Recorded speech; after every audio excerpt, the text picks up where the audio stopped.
Kakšno je tvoje mnenje o TSM-ovem izstopu iz LCS-a? Čak, TSM je še vedno živ, by the way. TSM je živ, ampak napovedali so, da bojo po Summer Splitu. Probali 2 leti, se mi zdi. Tako po zadnjem pravi, da je Kitajska drugače. Da grejo... Kitajska, sem dvom, da bo nabral cash za kaj. Ne, rekli so, da so že kao nek deal, ampak tako bom rekel, pač glej, jaz sem se tako prav umaknil od hardcora že tako full let nazaj, zdaj pač tako gledam kot fan.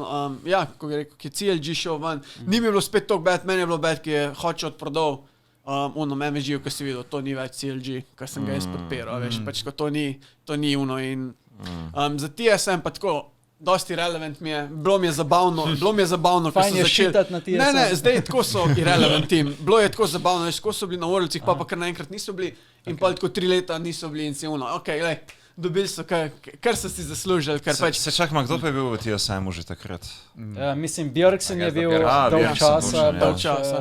Pač bilo je sam to, jaz tako, TSM-a pač itak, kdor ga ni maro zaradi fanov, ni bila ekipa problem, pač fani so bili problem, pa Rage je bil pač problem, ker Rage je bil... Ja, njihov owner je kar... Pač on je, ja. People just like to flame.